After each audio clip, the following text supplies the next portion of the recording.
Hey, fifth grade. I'm going to be doing a reteach on metamorphosis, something you learned last year in fourth grade. First, I want to talk about complete metamorphosis. This is a forge stage metamorphosis. It starts off with the egg, then it goes to larva, pupa, then adult. I think you guys probably learned about the butterfly. Um, the egg, of course, is just the smallest, it's the beginning. And then it goes into the larva stage, which is like the worm like stage or the caterpillar for the butterfly, anyway. And then from the larva stage, it goes to the pupa, which we call as the chrysalis. It's like a hard encasement. That's where the most change happens. It goes from that chrysalis into the actual butterfly. And then, of course, the adult. A couple things about the larva stage. The whole purpose of that stage is for that larva to sit and eat as much as possible. It needs to eat as much as it can to use the stored energy to go into the next stage, which is that pupa stage. So during the pupa stage, it's not eating anything. So it's got to have enough energy so it can go through the whole process of changing from that pupa into the adult butterfly. The adult butterfly is at the point where it can reproduce. Sorry, I'm looking at my notes here. And then, so let me show you the drawings I did. Hopefully you can see them well enough. So you've got the egg stage, larva, which is the worm-like stage. And then you've got your pupa, and then the butterfly.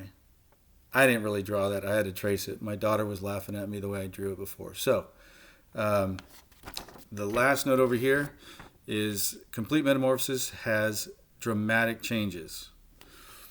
And dramatic changes meaning in each stage it looks very different than it did before.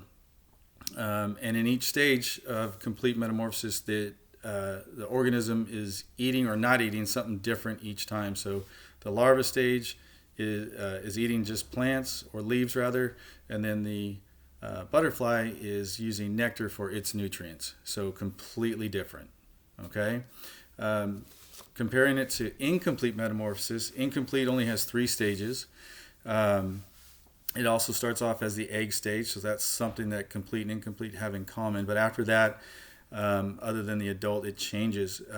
So the second stage for incomplete metamorphosis, like a praying mantis goes through incomplete metamorphosis, that's called the nymph stage.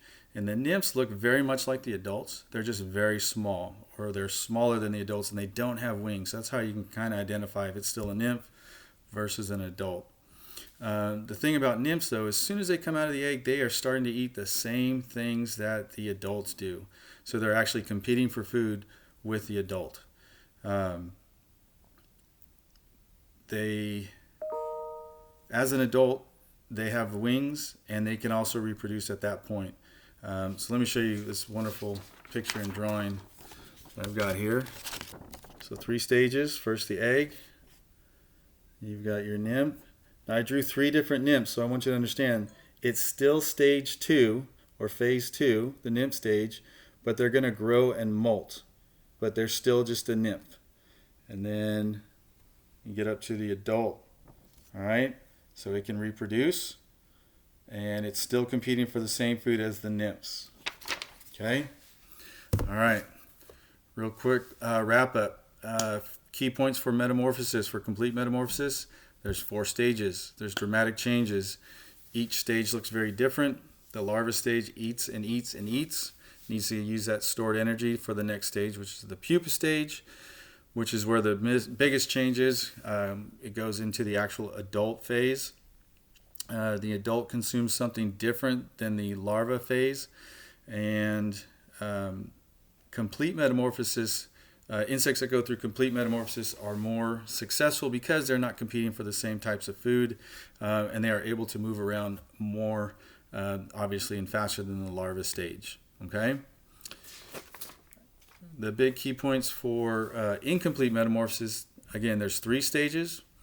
There's no dramatic change. The nymphs look just like the adults, but smaller and don't have wings, and they cannot reproduce. They will, in the nymph stage, they're going to molt several times, meaning they're getting bigger, so they can't be contained in their exoskeleton, so they shed that or they molt that, and as they get bigger, they could do it anywhere between 5 and 8 times before they become that adult.